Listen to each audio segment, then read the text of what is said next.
Welcome to Burn the Ship, the podcast where we connect entrepreneurs to professionals. I'm your host, Ezra Brown, and without further ado, I'll let my guest introduce himself. Hi, my name's JD Jordan. I'm the founder and owner of Sharpen Partners, a product design consultancy. We work out of Roswell and Midtown.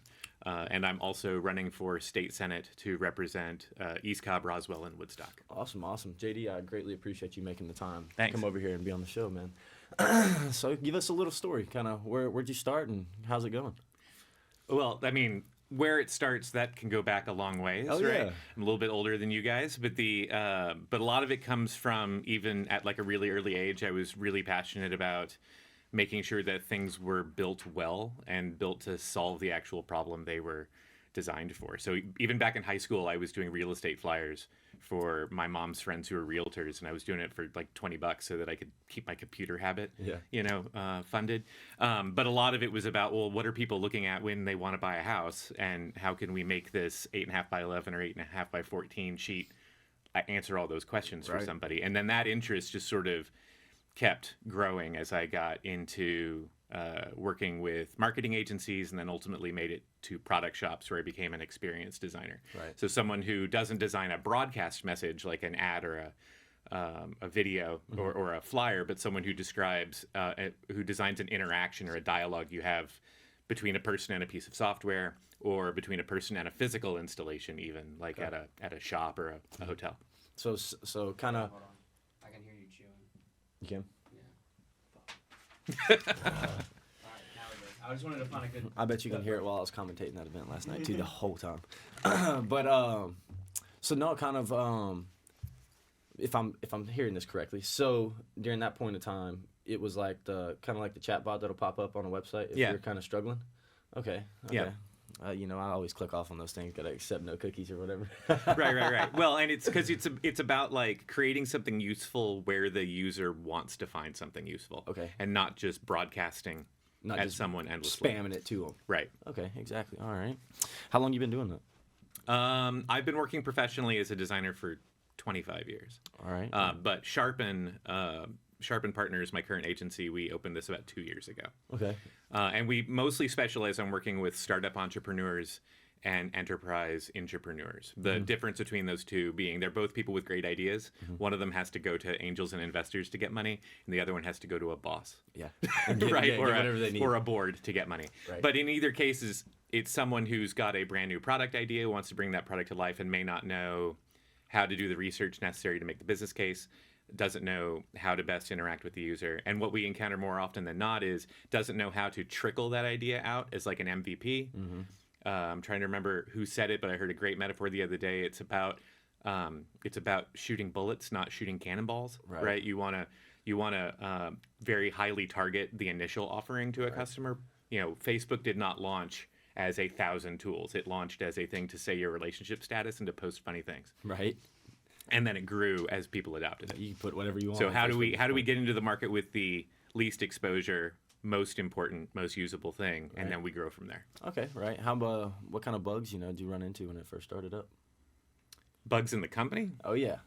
The biggest one is that, especially with East Coast startups, you don't see this as much on the West Coast, but with East Coast startups, a lot of the emphasis is on the technology first. We got to make a widget that works, and that's absolutely true. Like the base of the pyramid when it comes to a product is it has to function, and then it has to function every time. But the next one up is it then has to be usable. Right. And that one is often overlooked. I've worked with some really excellent engineers over the years, so I certainly do not mean to disparage that industry. I depend on them. But not having design in the room often means you're coming to market the first time with something that functions but is not usable. Right. And that is, I think, a big reason why the innovator who is usually first to market is not the innovator who captures the market. Okay. So an example of that is if you look at the first mapping programs, like the Garmin, TomTom, stuff like that. Even Apple Maps, right? When these things were first there, they provided a core function. You could see the map. Yep. They weren't necessarily reliable about getting you from A to Z. Yeah, you might miss a turn and or it two. was really right, and it was not necessarily a pleasant experience getting from A to Z, but they were all functional and reliable. But then Waze comes along and introduces a much higher level of utility in that it's connecting to your calendar. It's saying, oh, you have to be at MP Group in half an hour, Yep. right? You should leave now. And then it adds the social component of tracking all of our driving Right. so that it knows which way to send us. And that's really exceeding an And expectation. it knows where the cops are. And- And knows where. Right. So it's the difference between engineering it to make sure it functions and designing it to make sure it's actually usable. Right. So what would you say is like the whenever a developer brings that in, that functionality, or about how many times does it take for them to get that full functionality that they're looking for? And I understand by what you're meaning by when you bring it in, the product's built the first 2 levels, but the functionality level it can't go out on mass use, but it could probably be used for like 1 or 2 people, you know what I mean, or a small scale usage. Sure. A lot of where I think that you encounter problems with the engineering first approach is failing to consider where is this thing going to be 2, 3, 4 years from now if it's successful. So if you look at Airbnb, for instance, if the engineers at Airbnb had created a one-to-one relationship where one host can only have one property, how much would that have limited Airbnb's ultimate growth? Where you now have the superhosts who have, they might have 8 rooms in one building, or they Right. might have a bunch of tiny houses Right. that they rent out, and you would have cut off that growth opportunity from the very beginning if you hadn't had, I don't want to call it a growth mindset or growth marketing approach, but if you hadn't been aware of 5 years from now, I want Real estate super that are- hosts. Yeah, people Right. that are investing in real estate, this is going to be something that they're doing as an avenue because it's almost better than renting out your property. You Right. know what I mean? And it's not the engineer's job to necessarily think of that problem. Right. This is where a designer as strategist, as business strategist, I think really can come in. A lot of it is, I know you guys like the burn the ship quote, which I guess we'll talk about in a bit, yeah. right? The one, Sharpen takes its name from an Abraham Lincoln quote, which says, if you had so many hours to chop down a tree, I'd spend most of them sharpening the axe. Right. And we take that to mean if you've got a killer idea for an app or a product of any kind, right, or a service, let's sit down and spend some time at the beginning validating that idea and doing the research so we know what that most important feature is to hit first, and that we have a sense of where this can go down the road. Right. And this is where I think there's an overlap between design and government, Right. which is a lot of times in big business and government, you have a powerful person with an ideology who says, I have an idea for a big thing that's going to cost a lot of money and take a lot of time, and we're going to do it, right? Zuckerberg and Meta, right? Did anyone talk to us about what we wanted from a virtual world? No. Because, We're the pawns. We don't care. right, but then you waste billions of dollars on something the audience doesn't necessarily want. Right. And then look where we're at with that now. Right. You know. So, but there's actually, sort of with the rhetoric that there's nothing new under the sun. There's a ton of research we could be doing on comparable technologies. For sure. Right. So we could be looking at previous attempts at virtual, sideways attempts at virtual, like Fortnite or Right. Roblox or something Right. like that, and better informing that startup founder about what the first thing they need to do Kind is. of- So you're not shooting the cannonball, you're shooting the bullet. So that's what that was going to lead me into my next question for you is going to be, do you guys bring in like people or go in to look at the consumer side of what you're building? You know what I mean? Yeah. That, once it's kind of, the engineers kind of got the groundwork for it and it starts to get to that functionality point, is that about the time that you start digging into the consumer side to see what full functionality you need? Yes, and one of the I'll start by saying one of the criticisms against design as strategy is the perception that it's a very expensive activity that delays product development, right? So there certainly are companies, and I'm a little jealous of companies that get to do this, these big product companies. Here in Atlanta, those might be things like MailChimp or Home Depot, where they have dedicated research teams that do this all the time. It's fantastic. I used to teach design, so I know people on both those teams, and they do great work. Right. As a consultant, we approach it more of it doesn't have to be longitudinally impactful. It doesn't have to be expensive. We have a package where we'll come in and do a 1 week.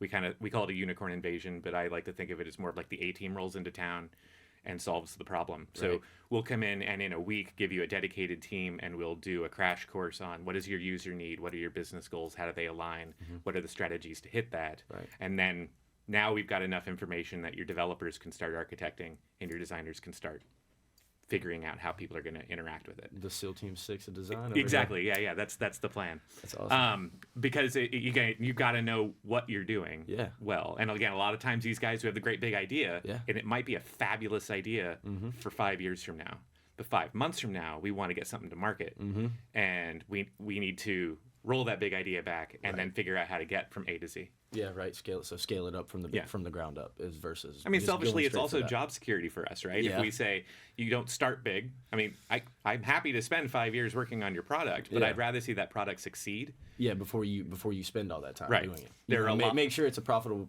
margin or something that is needed in the world. Yeah, there are a lot of companies, a lot of engineers and a lot of designers who work on really great products that never launch, Okay. Yeah. right? Because they're too huge, they're too bloated, and they're not targeted well enough. And Right. so I'd rather help someone bring something scaled down to the table that we can then grow. Right. Right. So because whether it's a startup, whether it's a campaign, whether it's a product, whatever it is, it's nothing if you can't get to the exit that you and your users need. Yeah, your end goal that you're Yeah. looking for. Yeah. And what would you say your favorite part is about that? Would it be working from that? Which side would be your favorite? I guess I should say is that startup all the way from the ground to where they could be massive in 5 years, Yeah. or the company that you start with and they're like, nah, we're not gonna roll this out until 5 years. It's very much the former. Whether it's a startup or a big enterprise company that's launching the product or not. The part that has kept me interested in design as strategy and designing experiences for 25 years. It's humbling that you made me say how many years it's been. That's more years than I've Right. Oh God. All right. is that like a lot of designers, I have maybe what we can politely call a shiny object syndrome or a bit of a squirrel. Right. And I like to have multiple things going on at one time. And one of the ways that this career has satisfied that, and my role as a consultant has satisfied that, is like right now I'm working with a finance and insurance company. I'm also working with a trucking startup, right? Until the pandemic started, I had never worked with any logistics Really? companies. So, but now this is a huge growth market over the last 4 years. I've gotten to know a ton of it. And so by being the consultant, by being someone who works in the experience space, I can work with you and get to know your business in a way that is intellectually stimulating. And I'm bringing a process that hopefully the business finds financially stimulating to their growth. And then 6 months from now, maybe I'm pivoting over to something in the hospitality space, Right. where I've got a ton of experience, right? And I Right. love the hospitality space. That's your go-to side? It's one of them. Okay. Selfishly, it's also nice to work with a place that's got fantastic travel photography, whether whoever that client happens to be. Yeah. That's very true, very true. So what would you say, JD, what would you say that you did, what did you do real bad, what did you need to work on when you first started? Like, what was your weakness?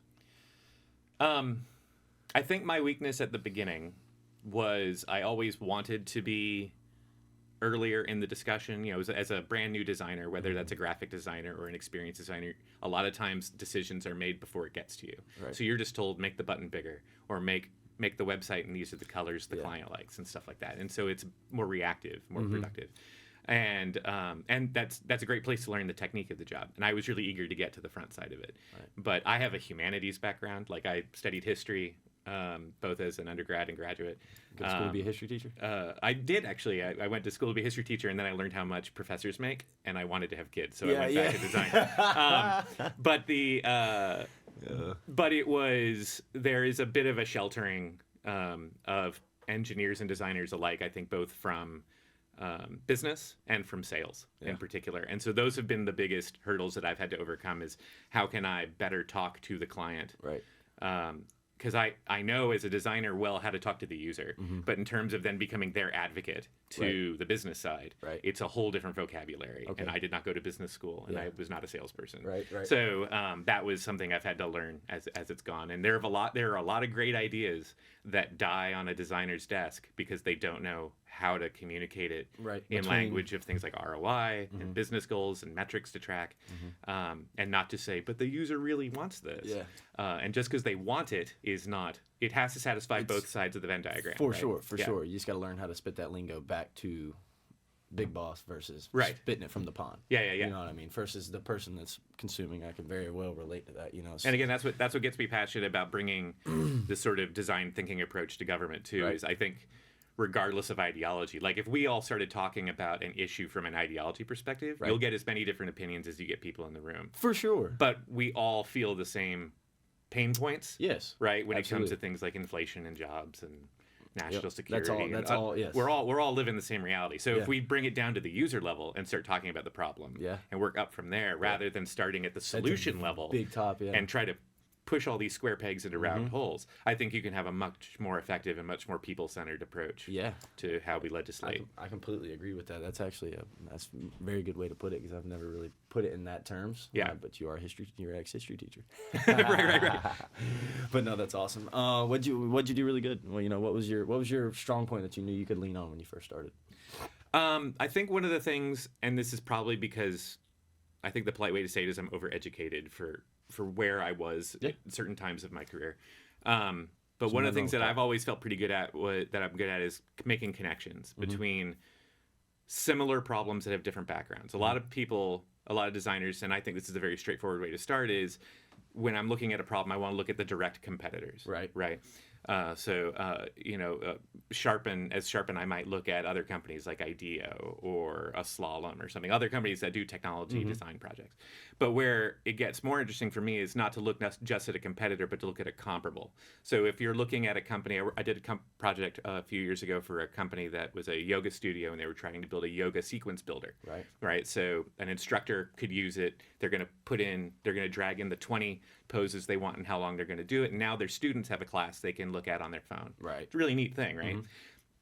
Other yoga studios weren't really doing this effectively, or other yoga companies, but who was like iMovie on your phone, or D&D Beyond, building sequences for players. So there are all sorts of other systems like that. And I think designers who come from a omni-channel background, so like I started in marketing design, and we did a lot of higher ed marketing campaigns, and when you're talking to 16 to 18-year-olds looking at college, they're not anxiously waiting for something to come in the mail, like a view book to come in the mail. They want to see what the school's doing on social media. They want to see what the website is. They want to see student influencers. For sure. Right? And so there's this omni-channel approach to how you message out. And I think that has to be the case from a usability perspective too. Right. No one wants to just be bombarded with messages, but they do appreciate being handed something that's valuable that they can use. And hopefully that's your product. Yeah. But it's also everything you put around that product. So if you've got a financial product, right? Like, what can you do to educate your audience? What can you do to be where that audience is at the time that they're having to make the decision about who their credit card handler is, for instance, right? Like we've been talking about today. Yeah. But no, yeah, that really is a good analogy though. Kind of how you said it. Kids don't look at, when you're going to school, you're looking at the social media, looking at everything that's around there, that's kind of surrounding, which is very. And your friends too. Yeah. Right. Like, how do you make the other people looking at the school evangelists for your school? And I think that's true of the product too. Yeah. If I design a really killer app and you love it, what can I do to empower you to share it with all your friends? Right. Because that's it's really low stakes marketing for me. That's marketing, far more valuable. It's free marketing. And the consumer may be getting something out of it that's pushing it to everywhere, which is obviously how they're going to push it out, is if they're getting some type of gain or something good from it, mentally or and or physically. Right. Then they're going to do that. That is good. JD, do you know where the illusion burn the ship came from? So my recollection of it is that this is like a famous line of Cortez's. 1000%. Okay. So action, actually, he did that. Yeah. So when he hits America, or what's now modern day Mexico, right? He instructed his men to burn the ships, because then there's no turning back. You're all in. Yep. What did it feel like to burn the ship? Well, it's terrifying to burn the ship. It doesn't really matter what you're doing, right? It's the metaphor I used to use is you're getting to the top of the first hill on the roller coaster, right? You're done. You can't go back. The roller coaster's moving forward, and that's true of the ship. Now burning the ship. I have 5 kids. My wife also has a business. So anyone who starts a business hopefully has some money set aside for a little while. So I suppose you could say that's sort of the backup ship. Yeah. But I like the metaphor because it describes how well you have to put yourself into something to really pursue it. If you are trying to start a company while looking for a job, you will probably get a job. You're being a half-assed business owner. But that said, like when I started Sharpen, my kids were a little nervous. They'd seen, my wife and I used to be in business together before this. We had another experience design company several years ago, award-winning and everything. And they were a little nervous. And I was like, the worst case scenario of starting your own business is getting a job. So that's always there in the background. And in my experience, having run a business, having started a business, even if it fails or is shuttered for whatever reason, it doesn't matter, is such a fantastic thing on your resume that the opportunity sells itself when you really sit down and think about it. It's going to be stressful from a financial perspective. You're going to have to push yourself. Like I said, I was not born or trained a salesperson. Right. But I've worked with a sales coach. On the campaign, I have a campaign manager. Right. Between the two of them, I'm becoming a salesperson. Right. That's hang out with that guy for a little bit. You're right. Yeah. So that's something you have to learn. Like, there's going to be stuff you have to learn in comfort zones you have to push. But I think more often than not, you'd regret not doing it. Right. A lot of people will think, "Oh, I had a great idea 10 years ago, and I sat on it, and now someone else is making $1 billion." Exactly. I'd rather go for it, and then either it isn't the opportunity I need to pursue, and hopefully you've done that homework before you pull the trigger and burn the ships. Yep.